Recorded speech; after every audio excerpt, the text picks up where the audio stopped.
सीताबड़ी में हुई घटना, बस में शॉर्ट सर्किट से यात्रियों में दहशत। नागपुर से आंडर गांव तुमसर जा रही बस MH11 BL 9210 में शॉर्ट सर्किट होने से यात्रियों में दहशत फैल गई। ये घटना सीताबड़ी में हुई, जहां बस में अचानक आग लगने की आशंका से यात्री घबरा गए। हालांकि ड्राइवर की सूझबूझ से 80 से 85 यात्रियों की जान बच गई। यात्री कांच तोड़कर बस से कूदने लगे थे, लेकिन ड्राइवर ने समय रहते बस को नियंत्रित कर लिया और बड़ा हादसा टल गया।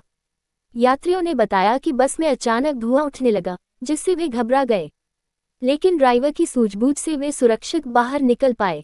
यात्रियों ने ड्राइवर की प्रशंसा की और कहा कि उनकी सूझबूझ से उनकी जान बच गई। ये घटना सीताबड़ी में हुई, जहां बस में शॉर्ट सर्किट होने से यात्रियों में दहशत फैल गई, लेकिन ड्राइवर की सूझबूझ से 80 से 85 यात्रियों की जान बच गई। ये घटना हमें सिखाती है कि सूझबूझ और सावधानी से बड़े हादसे टाले जा सकते हैं। मी वाहक रोकडे आणि माझे चालक रंगारी भाऊ आम्ही नागपूर बस स्टॉपवरून 5:45च्या दरम्यान निघालो आणि आम्ही बर्डी बस स्टॉपवर आलो। बर्डीमधून काही पॅसेंजर घेतले आणि आम्ही निघालो असताना पोलीस स्टेशनच्या समोर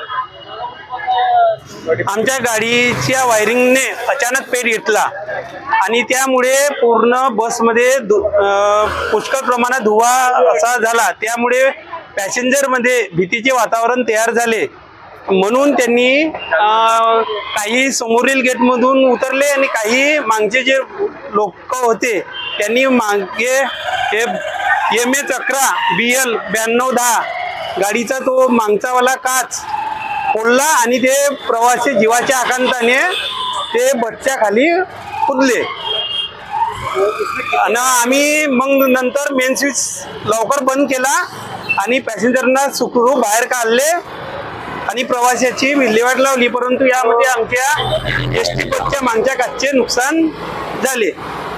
इसमें लगभग 80 या 85 लोग थे। मेरी बुकिंग चालू थी, 22 पैसेंजर की टिकट मैंने फाड़ा था। ही बस नागपूरवरून रामटेक मार्गे आंधळगाव तुमसर अशी ही बस जात होती। मी वाहक VL रोकडे।